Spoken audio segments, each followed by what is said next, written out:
What does the collective YouTube wisdom say about golf grip pressure? Let's find out on today's episode of Golf Quest. So recently, I started having a lot of pain in my forearms and in my hands, and it made me start to wonder if I was gripping the club a little too tightly. So I set out to find out on YouTube what the collective consensus was on grip pressure.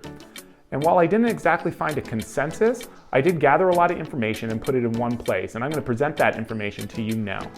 In total, I watched 32 different videos from 32 different YouTubers who were expressing their opinion on grip pressure.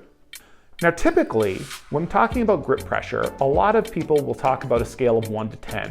1 being an extremely light grip where you feel like the club's gonna fly out of your hands, and 10 being like a white knuckle grip where you're squeezing it as hard as you can.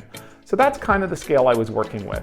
Now, just using that scale I don't think is overly all that useful because one person's 3 isn't going to be exactly the same as another person's 3, and if I was to average them, we'd probably expect something in the middle.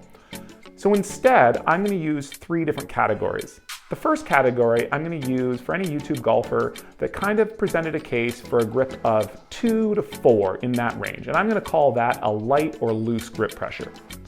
The second category would be anyone who said between the pressure of 5 to 6. I'll call that a moderate to firm grip pressure. And the last category I'll reserve for those YouTubers that were advocates of a 7, 8, or 9, maybe even a 10 grip. We'll call that a really strong or tight grip. Now a little disclaimer.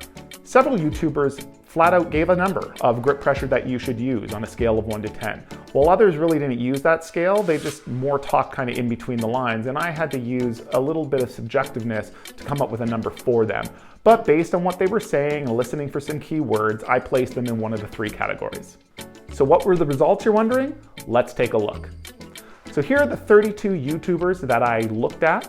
And by the way, if you're wondering where any of this information came from or you wanted to watch any of the YouTube videos for yourself, I have put together a playlist that you can access that will give you all of the videos that I used for this little study. So out of these 32 YouTubers, the first group comprised the group that were advocating for a light or loose grip. And that was this group right here, which made up a total of 31% of the YouTubers.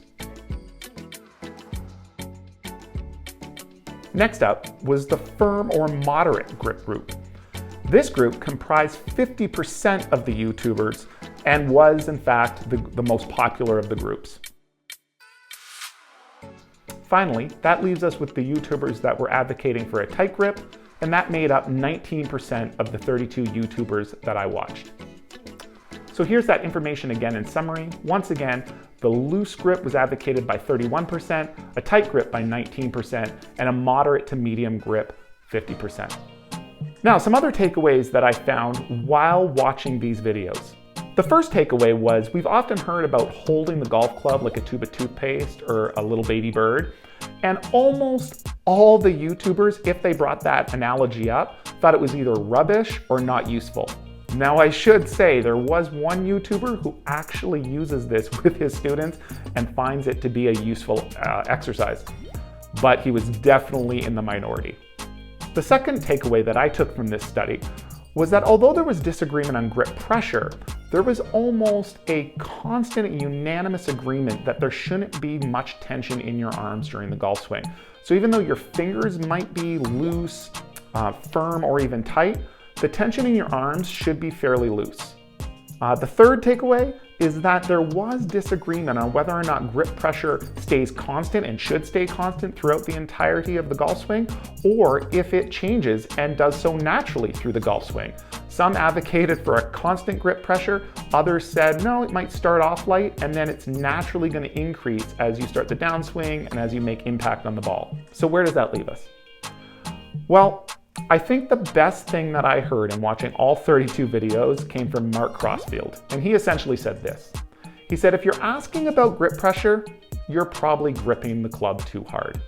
And I certainly am asking about grip pressure due to the pain that I was starting to have in my forearms and in my hands. So I think I can say that I probably was gripping the club too hard. I certainly was feeling tension in my arms, and again, that was almost a unanimous no-no from all the YouTubers. So I have to change and do something a little different. So I'm gonna try to take my grip down to about a 5. I want it to be firm, but I also wanna be able to clearly feel the weight of the club head so I know where it is in the swing. And that's something that I haven't really done in the past, so I'm looking forward to trying that. The second big thing that I'm gonna focus on is making sure that I don't have tension in my arms during the swing. I'm gonna try to keep them loose and make sure that I can whip them through the ball. So those are my takeaways. I hope you find this video useful and maybe it'll help you with your grip pressure. We'll see you next time on Golf Quest.